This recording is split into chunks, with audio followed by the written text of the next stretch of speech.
The interior walls of my childhood home were painted eggshell white, and they were the perfect contrast to the flat matte gold finish of the cross that hung in our dining room. I was raised Catholic by my German immigrant mother. My mom, hardcore Catholic. She would recount stories from her childhood about walking through her town, and if she didn't stop at each station of the cross, complete strangers would yell at her. I remember finding a box of communion wafers in her baking cabinet that she said she was keeping just in case. I found myself standing in the vestibule of St. Christopher's Church in Midlothian wearing a white communion dress. We were poor. My mom's family was poorer. And between her and her 5 other sisters that lived stateside, special occasion clothing was kept and shipped across the U.S. as needed. Pictures exist to this day of not only me wearing that white communion dress, but my 2 older cousins from New York wearing that white communion dress. And as I stood in the vestibule of St. Christopher's Church in Midlothian, I looked up at my mom, and her lips were pursed, and she looked pissed. Now, I thought that it was because I had skinned my knee the day before, and the bandages were peeking out from underneath the hem of the dress, making every photo taken that day completely unacceptable. But that wasn't it at all. After the service, after the rite of passage, and after the photos were taken, we all piled into the wood-paneled station wagon for the short drive home. That was not Catholic. My mom angled the rearview mirror so that her eyes met mine in the back seat. You can choose to do whatever you want to do, but I am not going back to that Americanized church. Those women, those mothers, gloating about the dresses their daughters were wearing, the parties they would have, the money they would get. Jesus was not there today. So let's pause here one moment. I'm in 2nd grade, and I've been given the option to either continue to wake up early every Sunday, but now go to church by myself, or stay home and watch Sunday morning cartoons. I chose Sunday morning cartoons. Let's fast forward a couple decades, and I've purchased my first home in Matson. It's a single-wide trailer, and the previous owners had left some items behind in the shed, mostly yard tools, but also a statue of the Virgin Mary. My husband insisted on keeping Mary. And Mary was the one constant thing that followed us as we moved from Matson into Midlothian twice and on into Tinley Park. We purchased a foreclosure in Tinley Park. The entire thing needed to be gutted. Like the previous owners used lamp wire to run the electricity to the recessed lighting in the kitchen. That kind of gut job. I'd returned home one evening after running errands to find my husband tearing down the walls in the kitchen.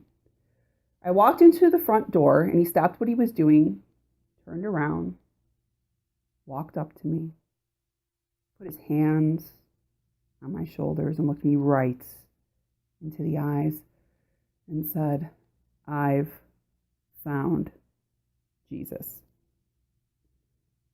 I thought he'd been electrocuted or that there was a gas leak somewhere in the house. All I could respond with was, "What?" He turned around and walked back into the kitchen, and when he reached the kitchen counter, he picked up a tiny statue of Jesus. He's been in our walls the whole time. We'd come to find out from our neighbors that the company that had built the Cape Cods in our neighborhood had placed tiny statues of Jesus behind the walls to bless the homes and to bless the families that lived there. Now, Mary wouldn't survive our stay at Tinley Park, but Jesus came with us when we moved into our current home in Frankfurt. Now, when we had originally walked through the home, we couldn't access the 2.5-car garage. The owners had it packed full from the floor to the rafters, from the back to the front. You couldn't open a door without stuff falling out. So after we had signed the paperwork and gotten the keys, we rounded the side of the garage and threw open the utility door to find there in an otherwise completely empty garage, on a tripod stand, a crucifix worthy to be hung in any church. Now, as these symbols of my childhood faith have crept up over the years, I've kind of laughed at them. like reminders. Don't forget your roots. You're not alone. I found myself driving up I-4 in Orlando the last Sunday in June, just a couple months back. We had just spent an entire week at the happiest place on earth with my parents and my brother and his family, and I was done. I was ready to go home. My brother and his family had left the night before to return home to Texas. And 2 hours after our flight left to return home to Chicago, my parents would catch their flight to return home to Texas. And as I was driving up I-4 in Orlando, heading towards Orlando International Airport, my mind went to my parents. Would my dad be able to get a wheelchair for my mom? Would she be lucid or combative on the flight home?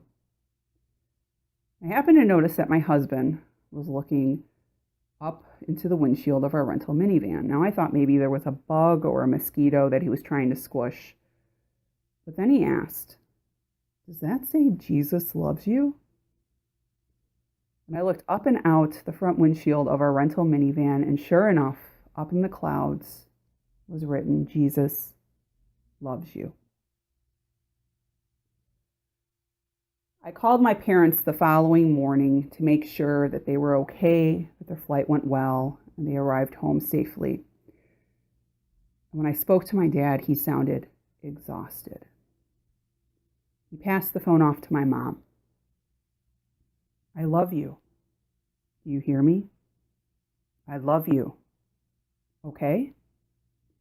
She said over and over and over again.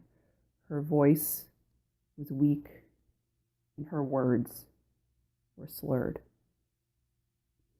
The next time I would talk to my dad would be 2 days later on Wednesday, July 1st, when he would call me to let me know that my mom had passed away. And in the moments after I hung up with him, my thoughts went to the Skywriter in Orlando.